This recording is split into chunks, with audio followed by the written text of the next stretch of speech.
The void of space was silent as if holding its breath.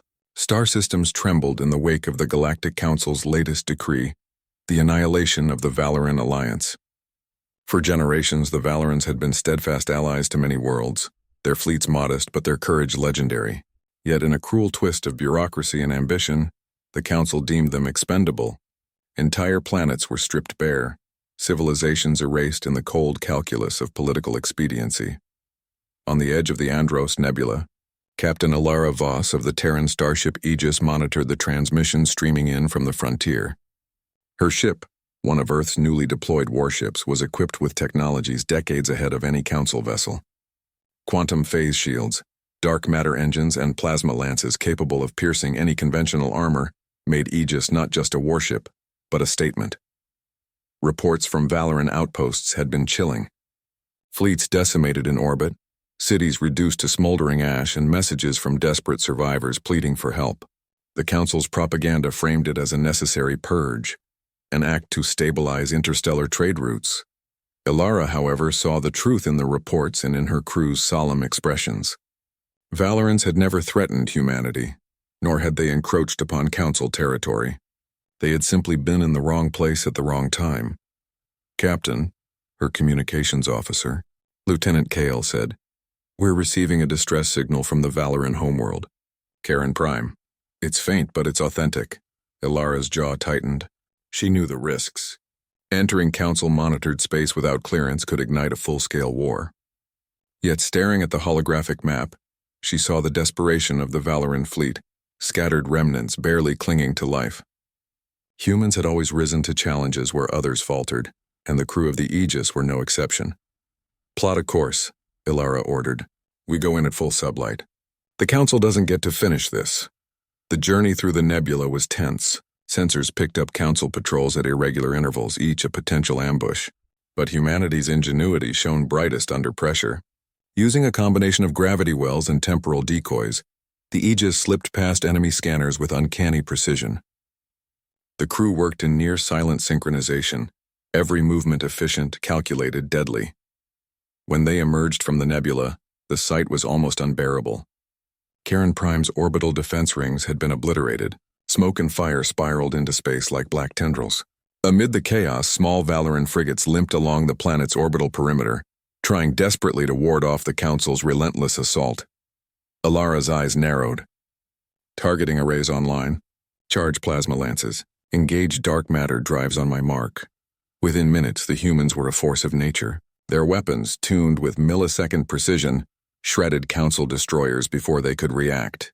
Unlike the predictable Council fleets, humans fought with adaptive strategies, exploiting weaknesses their enemies hadn't even realized existed. In minutes, the Council's disciplined formations crumbled under the relentless onslaught of Earth's technology and ingenuity.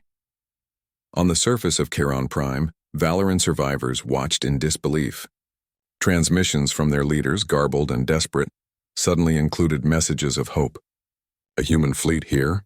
They had heard the legends of humanity's wars in the Sol system, tales of fleets that could annihilate entire armadas, but they had never expected to witness it firsthand. "By the stars," murmured Admiral Lyrix, commander of the Valoran remnants. "They came for us, and they fight like gods." From the bridge of the Aegis, Alara issued new orders. "We're not just saving a planet. We're sending a message. Every Council vessel that participated in this slaughter will pay." In orbit above Karen Prime, the battle raged. Humans moved with a terrifying precision, their ships coordinating attacks that seemed almost telepathic. Council officers, trained for millennia in the art of war, found themselves outmaneuvered at every turn. It was not brute strength alone that gave the humans an advantage. It was their creativity, their willingness to take risks no algorithm could calculate. For the first time, the Galactic Council faced a species whose ingenuity and fearlessness rendered their vast bureaucratic machine ineffective. In the span of a single cycle, fleets that had thought themselves invincible were reduced to debris fields drifting silently through space. By the third hour, the Aegis and its companion ships had turned the tide. Council survivors began retreating, their communications filled with frantic calls to withdraw, to regroup, to rethink. Humanity had done what no other race dared. They had retaliated swiftly, decisively, and without hesitation. On the ground, Kieran Prime's citizens emerged from shelters to see the human ships hovering above. It was not just a victory in space. It was a symbol. Humanity had arrived, and they did not negotiate with tyranny. They ended it. Ilara, standing on the bridge, looked at the view screen showing Council vessels fleeing the system. Her crew was exhausted but resolute. "This is only the beginning," she said softly. "The galaxy will remember today." In the months that followed, the effects of Earth's intervention rippled across star systems. Planets that had lived in fear of Council decrees found hope.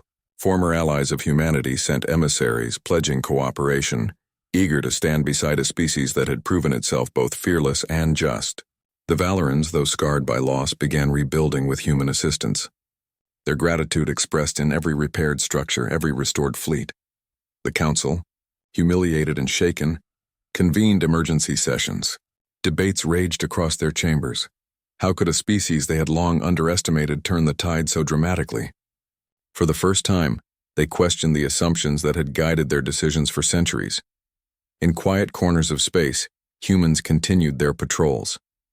They did not gloat, nor did they seek conquest. They had acted out of principle, out of the recognition that some actions were beyond tolerance. The galaxy would remember not only the day Earth's warships arrived, but also the message they carried. Humanity does not stand idle in the face of injustice. And in that vast, silent expanse, one thing became undeniably clear. The age of underestimating humanity was over.